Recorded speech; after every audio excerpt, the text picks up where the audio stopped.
What's up, everyone? Welcome to the first podcast, Z10 podcast, Zero Tenacity podcast. I want to introduce who we've got on the podcast today. We have Sika, we have Mighty, and we have Vactor. For those who probably don't, maybe not know Vactor, Vactor is our manager slash analyst, so it's awesome we could have him on with us for this one. And obviously, you guys know Sika and Mighty, which I think you'll probably hear me refer to Mighty as Liam.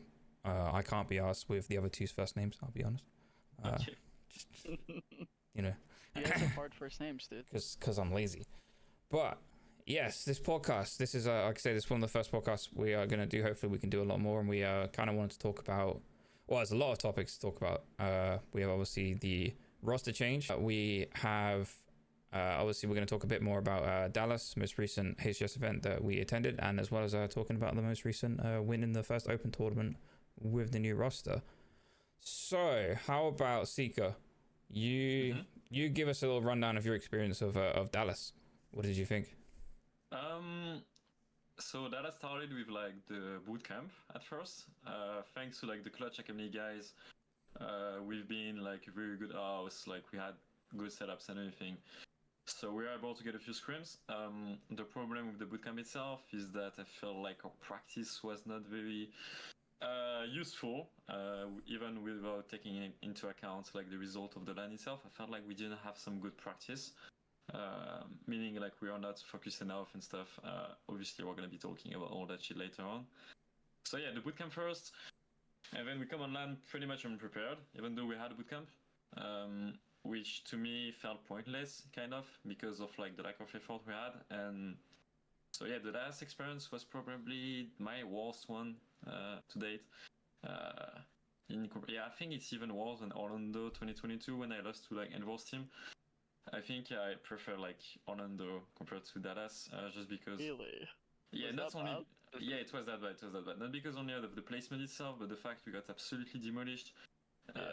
We didn't talk about the FaZe series. We just don't talk about the FaZe series. Yeah, we don't talk about the FaZe series. We talk about no series whatsoever, actually. But like, it just felt like we couldn't play our game at all, and like it just felt like we didn't play Halo. Like we just came to get spanked and like not try to respawn. You know what I mean?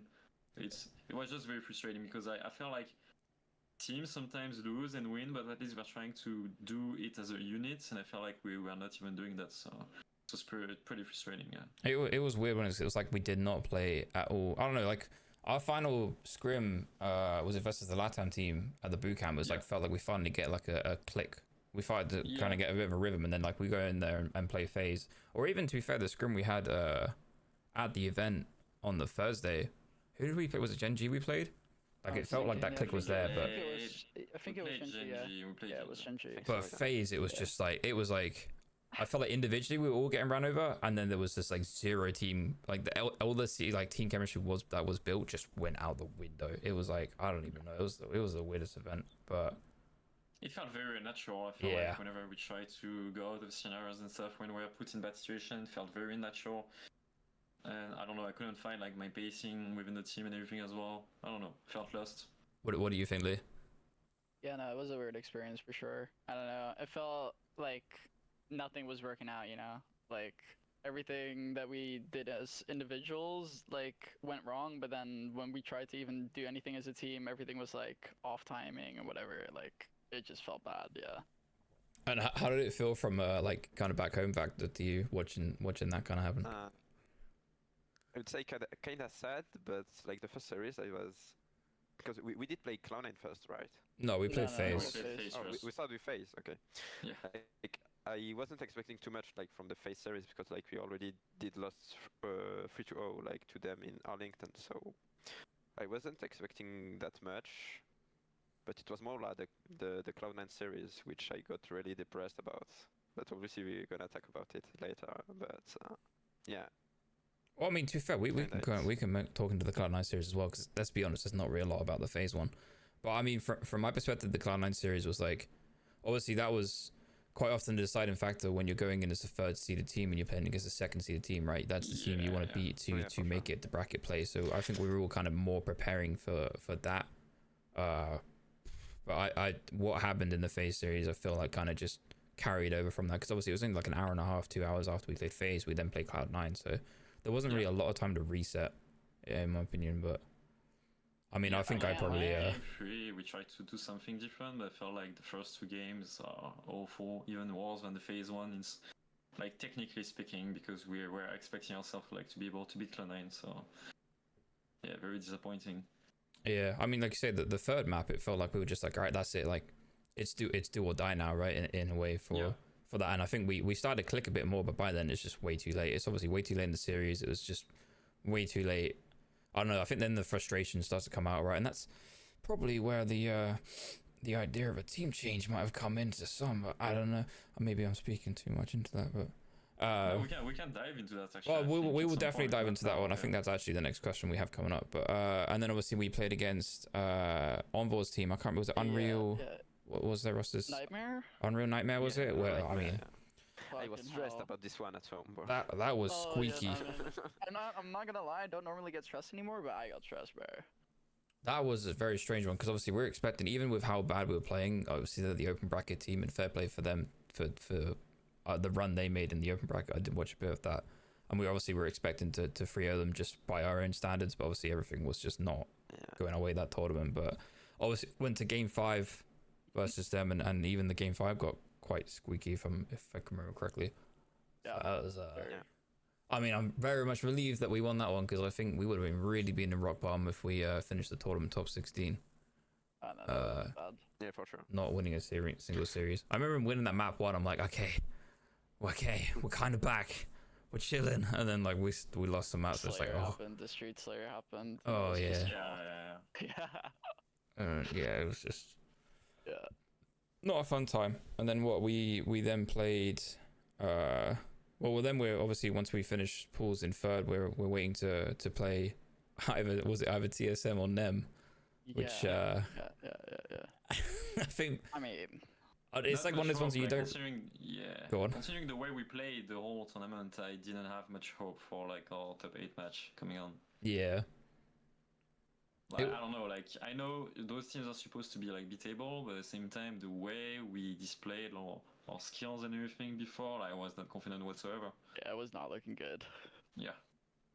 Yeah, I think it kind of was the nail in the coffin for that tournament. And obviously there's like, I don't know, you're not knowing who you want to play in that, right? Because obviously TSM we beat at the previous event game 5 with all the power outages and stuff like that, so they were hungry to beat us. Like I spoke to Soul Snipe briefly, and he was just like, even at the event, he's like, oh, I'm all chill because we beat them last tournament and stuff like that. And I'm like, obviously TSM just made a big improvement. We were picking up Manny, so they're looking a lot stronger. And then obviously you've got NEM, who've been beating us all year long, and we're tired of playing them, and we don't want to give that extra kind of like boost to their confidence by beating us on LAN. But obviously we kind of what we did. Well, I mean, I don't know if obviously that just kind of summarized that tournament. But yeah, I'm moving on from the tournament, which hopefully I think we all kind of want to forget that on and move on to the next. We have the big thing to talk about is me. Obviously, You. Yeah, you. me. I'm Yeah, just you. the next big thing, you know. Yeah, obviously I'm no longer on the roster. The lads decided to make that change, and I support it in every way that I can. Do you want to dive into a bit more about how that's kind of gone around, how that decision was made? So regarding the roster change, frustration was built within the team because of like the past 2 top 12, especially the last one. And sometimes in the team, you need to have like a fresh start in a way. And like we felt like also not because of us, but also because like of the org expectation and everything, because like let's be honest, everyone wasn't happy about the results. So we felt like something had to be done. And yeah, we wanted to pick up Bastos already because we thought about him because of his playstyle pretty much. The fact that he was like a very aggressive player in the face and everything, and also because he didn't have like any big opportunities in the past, you know, in those kind of teams, you know, in like the top 2 teams in Europe. So we felt like it would be easy to kind of like mold him into the player who wants him to be, you know, in a way, and that he would just fit into the system just fine. And so like that's kind of like our main motive and like why we did it. Obviously like Liam, you have your own point of view as well because you played with Jim for 10 years. 10 years, god damn. Always feels like it. Always pretty, feels like pretty it. much. We've been teaming for about 10 years. No, I mean, like, you pretty much explained it pretty well. I mean, obviously, there was, like, for me and Seb, like, or Chick, we teamed last year, and we got to a point where the idea of Jim going into a coaching role was already, like, built in our head, and then, like, everything kind of exploded, and Jim decided to stay with us, even though it might have been better to, you know, maybe call it quits at that point, but he wanted to stay for us, you know. So it was like, it was hard to do it. Honestly, it was weird as well because like we said before, like we've been teaming since like forever, like year one. I brought This you was, into like, this my big world, and you opportunity. kicked me out of it. So it's kind of weird, you know. Like I'm the OG Navi player now. If you think about it, it's No, really weird. No, Where No. are you, Jim? no, that's not the case at all. Yeah, but that's true. The fact that you stepped in, that you had like no problem with us whatsoever, and that you like stayed professional the whole way, more than the most of the team, made it like more difficult than when you have to drop someone because he's been like very unprofessional and stuff, like I used to have in my teams. Yeah. So it's not making it easier. Also, the fact is like I have to look at the objective realities, like our placement and everything are like disappointing to the organization as well that is paying us, and as professional we have to bring on results. So sometimes you have to make like difficult choices, I feel like, to bounce back. That's the thing. I think just to add on to it from my perspective is like I kind of Liam covered there where I wasn't really planning on playing this year, and I only like I remember when the roster changes happened, I kind of said to you guys like, okay, you can play with me and I can carry on playing, or if you find someone that you feel is better, play with them. And at that time, I think we all kind of agreed there wasn't really anyone that was standing out to us. So it was like, okay, I'll step in, and I think that's why I'm not. I'm obviously like I'm going through a bit of FOMO myself because obviously I've been competing for so long that I'm not playing anymore. But I'm also happy that my replacement is a player like Bastos, where you can give him like he's getting that opportunity that he does deserve. I think I would have been really salty if I got replaced by someone that just like was either not going to do better than me or was just like not a good person. So I think that's why from my perspective I'm glad that it's a player like Bastos because he definitely can make a strong impact, and like you said, he's getting the opportunity that I think he deserves because he's a very skilled player. Vactor, how was it from your perspective, obviously being a manager / analyst for how do you feel about it all?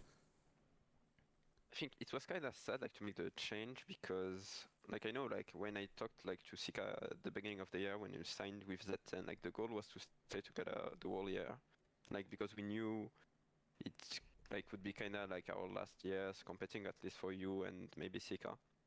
So kind of sad like to make the change, but in another point, like I'm a good friend of Bastos and like I've been teaming with him, like coaching him like the past few years, like with the French team and everything. So I'm a good friend with him, and like it's good like to have him on the team right now. So yeah, and obviously him joining the team's been great. Obviously him joining the team's been great for you guys, right, so far. So plus I would say also like the fact is French like helps us a lot, like especially like in our VODs, like to watch out situation, like how we want to play them and everything. So it's a lot more easier, at least for me, I would say. I totally agree. That's what's funny about it. It's like, yeah, it's great. Totally agree with Another French player on the team, but poor little Liam over here. I mean, think about it. Like the nice thing about me now during VODs, when I hear French, I don't pay attention. When I hear English, I know I have to pay attention. You know, like. See, for me, it got to the point. I started to like understand the occasional word. Like, obviously, I do not understand French at all. But like when like the rest of you guys were talking French about just small critiquing things, like I understood what you like situation you were talking about. Obviously, I didn't know the ins and the outs of every single word was being said, but it was like I got the idea of what you were talking about and how sometimes it was played differently. But obviously, I think that's going to be something that could affect the team down the line. But I think everyone is pretty good at kind of giving that summary in English anyway. I mean, isn't there another thing that I've heard a lot of people talk about is obviously Bastos is English isn't as strong as the rest of you, so that could. Yeah, right. But from my understanding, obviously we've had listens and stuff like that, and it actually made me laugh during the most recent Open. There was a small point when Bastos and Chick had a little bit of small talk in French because obviously it was just natural and it was easier, and kind of stuff like that doesn't really matter too much, right? Because that's just random bits of small talk. If anything, that could benefit Liam because he doesn't need to actually listen to what they're saying because it's irrelevant to him. But I can already see that happening with the team, which to be fair, I think you guys would do it anyway. Like Seeker and Chick would talk in French sometimes in game anyway. So Yeah. But yeah, Bastos is we'll kind of summarize a bit more a bit of Bastos anyway. We'll see Bastos for anyone who doesn't know too much about him. Obviously he's been, I honestly don't know how long he's been around, but he's been on the pretty much the third seeded European team for quite a while now, and I think he's stood out on that roster for a long time, and he's a very, very strong slayer, especially from playing against him. The amount of times I think we scrimmed against him, and he's out-pived our primary sniper quite a few times. He was like a standout player for a lot of time. For the first seeded team. For 2 years, I would say, yeah. But I mean, catching on the strays. I'm gonna throw strays at you all I can, right? While I can. I mean, how long is Bastos? Is only since Infinite, correct? He's not. Yes, Yeah. yes. He used to be like a 4-night cut player or whatever. Okay. Halo back then. Yeah. Because what was he? He's 23, so he's not even. Is he 23? I can't remember where I saw his. He's 22, I believe. 22, so he's. Or maybe 23, yeah. Because I think I saw he was 2002. Yeah. He was born in just Might a be doctor. new 23. So it's kind of weird because he's young, but he's not young at the same time, right? Like obviously you have like Wutam on Nemesis, who's like 18, 19. I don't know what he's at now, but 19. it's like he's not necessarily young, but he's like young in the terms of like competing at the top. Because this also is a first opportunity for him to go straight into a pool play, for sure. at an event. So there's a lot of firsts for him, which I'm excited to see how he does. Obviously, from my understanding, he absolutely popped off when BH3 qualified in Dallas to pool play, right? Even though the team lost majority, like all their series, like he was a spotlight on that roster. So I'm definitely excited to see him. Well, and I've been loving watching you guys play, especially and obviously in this most recent Open, which I guess that kind of allows us to dive into that Open. Obviously, you guys are the champs. Didn't lose a series, which I think is a great statement. What, you dropped 3 total maps? Yes. From my understanding, so that's not a perfect event, but it's a pretty good one compared to how the rest of the year's been going, especially with the new roster. Because you've had 2 scrims going into it and going into an Open. So how are you guys feeling? Actually, we're all good. To me, like the only problem is like whenever, like I'm used to win tournaments in Europe. All right. I'm like a dictator kind of. Like if you look at my sport Okay, page, we're see making all the statements tournaments. out here. No, but like if you look at my sport page, you're gonna see that I won from H5 to Infinite, like the last 2 years online in a row. Now, what I'm saying is that basically every single time I used to win a cup, I'm already focused on the next one. Like I'm only celebrating like the night and the day after, and then after that I'm locked in on the next tournament. Because I feel like if I don't win the next one as well, it's pointless. And it will be meaningless. So like, yeah, people will just remember the last one winning the tournament, you know what I mean? Like nobody's gonna give a fuck or anything about us like winning the first tournament if we don't lose. Or I mean, if we don't win the rest of them.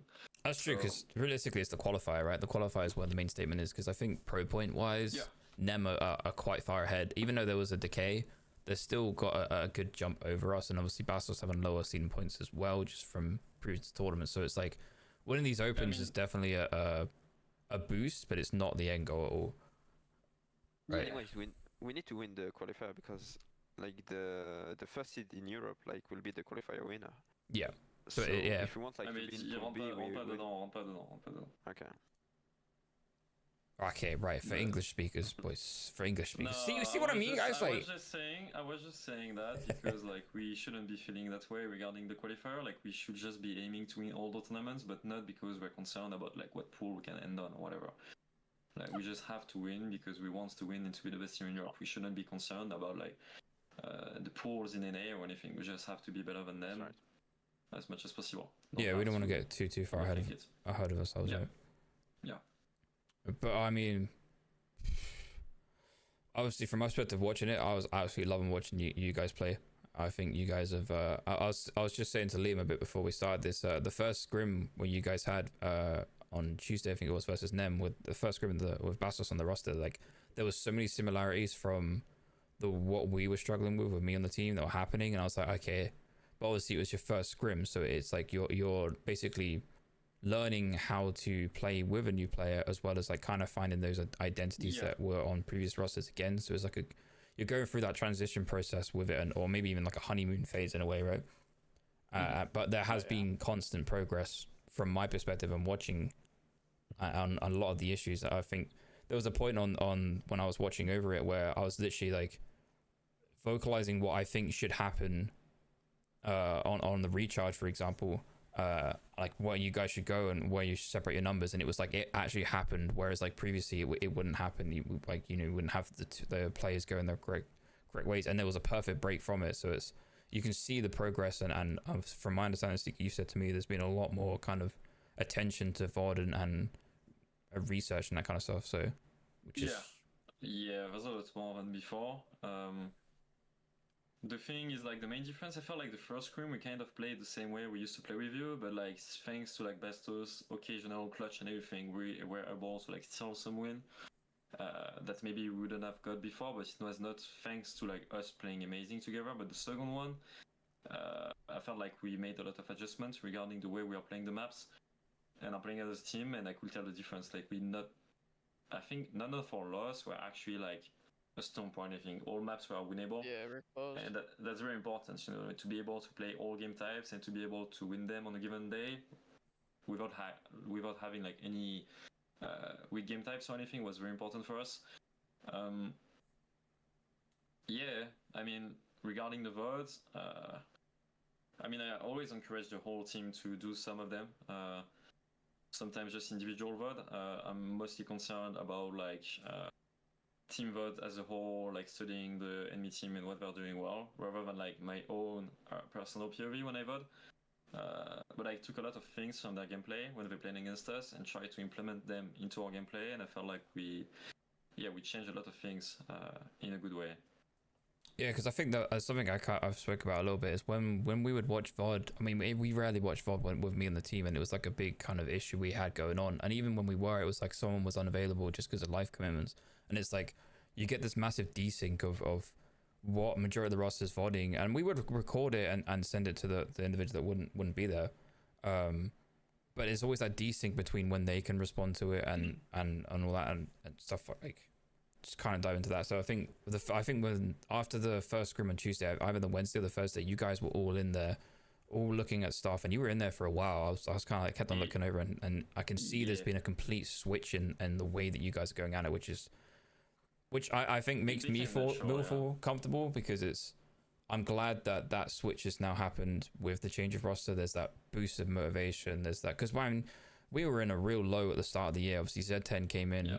And really gave us a good boost because of obviously everything's happened on the off season. Maybe we can talk about that at a completely different time, but like there's been a massive change when Z10 picked us up as a roster. Sadly, it didn't give us that boost far enough to get to where we want to, and then obviously now with Bastos joining the roster, there's been a complete change again, and obviously it's shown in the gameplay and in the results, which has been like I say awesome from my perspective to watch. And I think you guys are enjoying playing a lot more. I literally just joined Discord before we started this up, and I've never heard Seb Chick so happy playing matchmaking. I'm not gonna lie, maybe there's something in the water today, but this guy was buzzing, and I was like, where was this chick 3 months ago? I know, he sounds so depressed before. Yeah, he's actually telling me he enjoyed the game more now as well, since we are playing better and stuff. So yeah, Bastos had like a really good effect on us. Yeah, which I'm glad. So how's Bastos kind of obviously we've got limited time with him, but what kind of do you like the most about Bastos since joining the team? We'll say Liam. We'll give you a shot here. Okay. I don't know. I feel like he's just very good individually. And I honestly thought he was gonna be more. I don't know how to say it like in a right way, but like it was gonna take some time for him to adjust to how we play in a way, and he would give away like deaths. But I feel like that really isn't the case, and then he's just like pivoting people, so I think that's like very nice. And then what Sika said earlier as well, that he's just like a very in-your-face player, is very nice, and just gives me confidence as well. Like I just know, like if I'm doing my thing, he'll win a piv on the other side, you know, like, and we'll break, you know, like it's very good confidence-wise. How is he as like a personality? How's it getting on with him? As a personality, for me, it's a little bit hard because obviously the language barrier. But from what I've like spoken to him and like the interactions that we've had, it's been really nice. He's a funny guy, and the vibes are honestly good.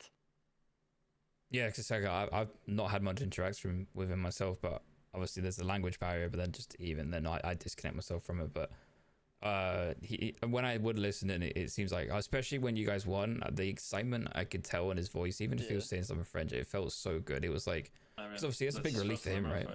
Yeah, it's his first tournament. I was thinking about it as well, and that made me hype for him because I was like, holy shit, this guy is like first time on a team like this, and then his first tournament win. Like that must have been like max dopamine for that guy. Yeah, I mean, with the amount of stress he might put on himself as well, right? Like. Yeah. That's why I was like very happy to see that he was like actually like still popping off, you know, like having like big number games. Like it didn't matter to him, you know, like, and that was like, that's pretty icy. It's pretty icy. So what's the next steps? What do you? Obviously, I understand the scrim schedule this week's a bit off because obviously we're still playing in Europe where there is very limited teams because of roster changes as well. Because I think obviously pulling Bastos from BH3 has kind of put the third, fourth European teams in a bit of a weird state. So there's not really a team to practice there. It's pretty much like it's been all year playing NEM. Which from my understanding, NEM can't play too much this week. So I think we only have one scrim, but from my understanding, Kronos is reaching out for NA scrims, if I'm not mistaken. Yeah, we kind of want to force ourselves this time to actually play NA teams, and like we don't want to fall in the same trap as before, where it just become half-assed because of the connection and everything. So yeah, I'm gonna make sure that we actually stay locked in and try to get as much practice as possible. Yeah. Obviously, the next objective is also to win all the tournaments in Europe and try to. Do better than what we do usually in NA, meaning like at least top 8, top 6, or even more.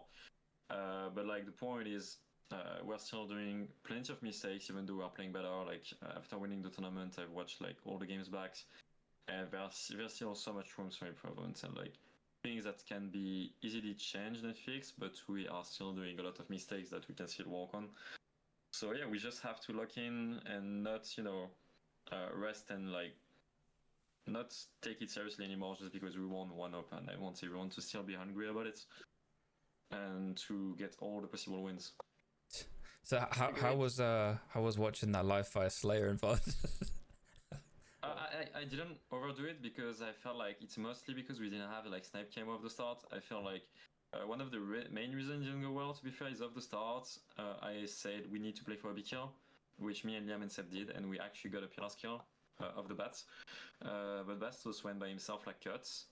Then they all turned around running from mud and stuff, and they used like Bastos as an exit, collapsed on him, got the kill, then they got the spawn on A and C, and we trapped ourselves on B. And so they already had like the perfect setup for Camo off the rip, and obviously like we did a bad job at like letting them snowball us, but you can't really put yourself in a situation where they have Camo snipe and stuff and accept like to just win that situation. It's impossible. Yeah, it's so hard because also we're in year 4 of the game, right? So a lot of people kind of have like the basic. I've got a very good understanding of how to like steamroll games and snowball the games, and it kind of felt like that. It was like drone got snipe camo, then he's sat in the top tower just picking off one by one, and by then the sniper ran out, the new sniper's up, or it's like it was just so hard to fight back from that one. But I mean, you can still work on the situation, but you have to accept that some situations in the game are checkmates. It's like Forbidden when they have to snipe. Yeah. Bomb Fortress or City Fortress when they have OS plus 2 snipes or whatever. Like there are situations on the game where you can't do much and you have to accept it. So you have to make sure that you don't find yourself in this position. Yeah. As much as you can. Yeah. But beside the Slayer Life Fire, I felt like every game was very winnable. Like we really trolled like the CTF origin. Like they should have never capped like the other flag. And they should have never capped the first flag as well, because like even the first flag, you remember your start, Jim? Where you go elbow and stuff? Yeah. Bastos died. So basically Bastos actually like went late because I had a problem with his controller, but I saw that, yeah. And he's starting to shoot the BR guy. He got put one shot, David came elbow, like he killed him. And like if he had went window or anything, he would have picked like the guy silver. He wouldn't die from the guy elbow, and they wouldn't get the flag out. So just by doing the start as it was intended to be, they wouldn't get the first cap first, and then the other flag as well. Like we just needed either Liam or Seb to kill the flag guy who was one shot running it, and it wouldn't be a flag either. Like the 2 flags, you gave them to them. Like we gave it to him like so easy. So I actually don't think they deserve the win on this one as well. No, I remember watching them start and I was like, okay, his control's broken. But one thing I was curious to see is obviously Bastos wasn't really the elbow player for PH3, right? And obviously he's coming and he's basically taking the spot that I would go through. And I don't think he's got that much experience of how it plays down compared to like obviously from my played it. So I could see straight away that maybe that's something that Nem could have picked up on, or maybe they just did their AFK and stuff because it's something they usually do, right? But he had a delayed start, and then he tried to come back into the flag once he started getting peppered. But by then you've already got Glory right up on your elbow, and they've got rockers, so it's just like doomed from the beginning. But obviously, I don't want to dive into too much of the strats and like on stuff like that. I was to really go into obviously how the way we would play it, but I'm assuming it is similar to the way. Yeah, pretty much like Bastos, as soon as he came in the team, he wanted to do like all the starts you had. Right. But I feel like it's fine at first, but I still feel like Bastos can be utilized in a more efficient way. Yeah. Where we can actually use his aggressivity, shots and everything to actually make him more useful at the rip.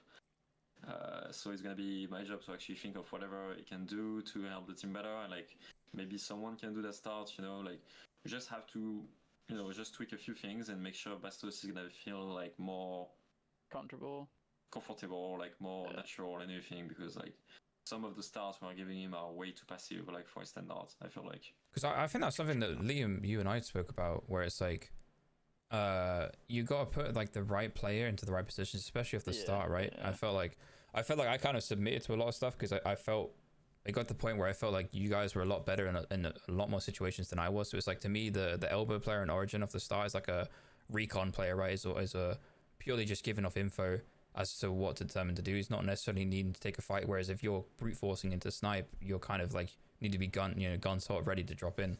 I think I'm glad to see how you guys are going. And to be fair, I'll be honest, and it's something I probably should say to Chick as well, is on that third flag on the Origin, where David just comes out of nowhere, runs it, and it's just like he gets like perfect timing on all the crosses. He didn't come out of nowhere because I knew it. Like the thing is, on the comms, I remember I was saying like, Chick, we miss someone. He might be S2, he might be BR.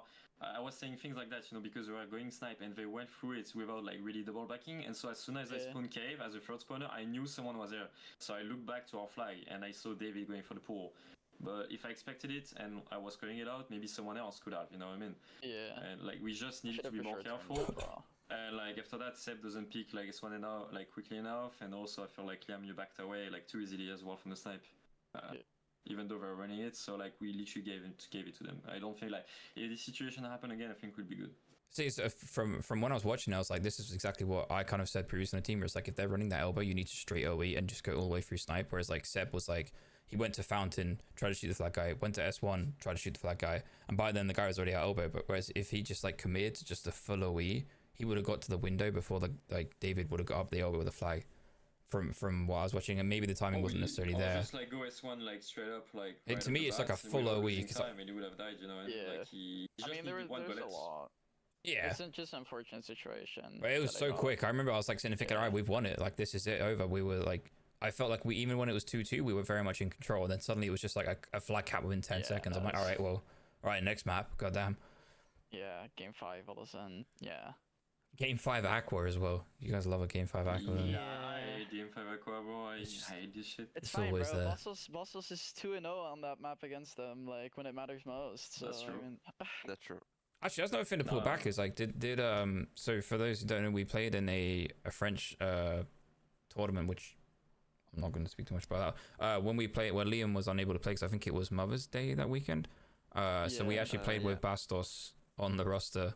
And won that. Well, we didn't win that tournament because we had to forfeit. We had to stop earlier, yeah. But we did beat Nem in the game 5 in that tournament. So I kind of want to ask, did that result in a way have any impact on the idea of picking Bastos up to the team? I think Vactor, I don't know if you kind of want to dive into that a bit more.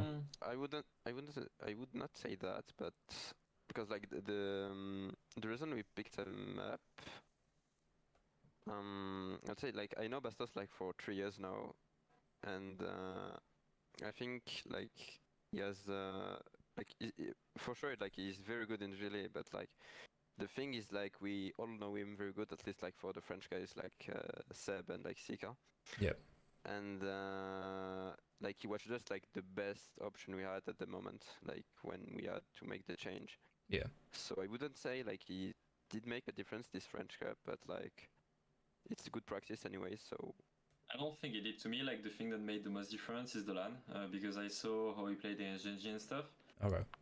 And I felt like back then he didn't have as much experience and stuff, and I didn't expect Bastos to perform this well. Even though I know they didn't win a match or anything, but I saw the way he played, considering like the team he had also, because not like he had like the best team or anything to help him. And I was quite impressed about the way he played on LAN as well. So I was confident that he was ready to actually jump in the big bath, in a way.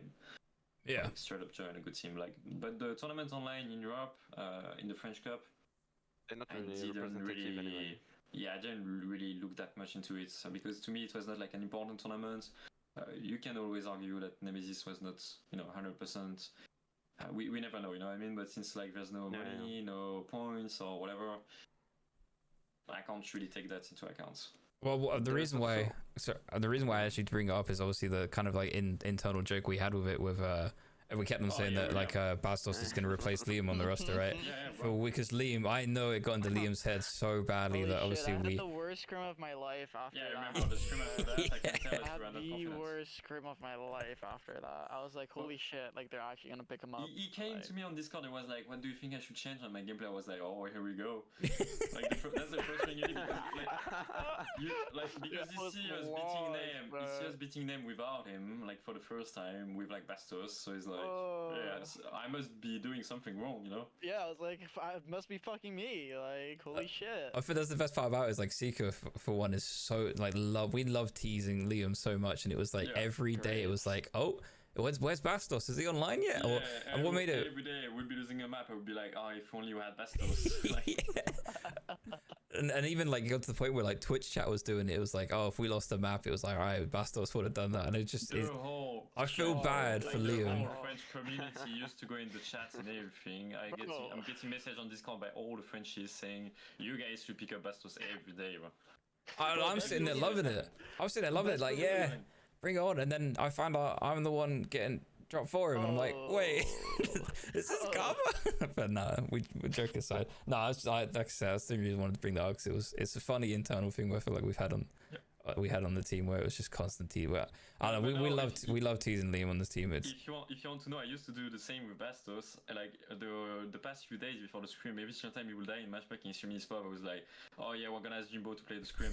That's what I used to say every single day, bro. I told him that at least 10 times a day. I would like, Jim would not have died like that every single day, bro. I was telling him that.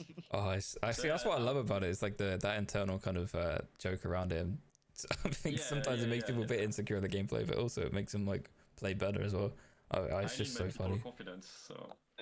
But I feel that's just like I said, that's been our team. Even throughout like how long we've playing, 6 months or so we've always had that kind of like back and forth, which I think is why it's been a great environment within the team. I think it's very important, man, because you know that even through the loss, like we didn't like went rogue or like started arguing between each other. Like it's still cool and professional the whole way, even though things were going very badly. So like we had like a very good bond as a team, and that's what I want to preserve as well, going on with Bastos. Like make it actually a force for us, like, because I actually feel like it's really important to have a team like the one we have, and those teams are the one that perform the best in the long run. Yeah.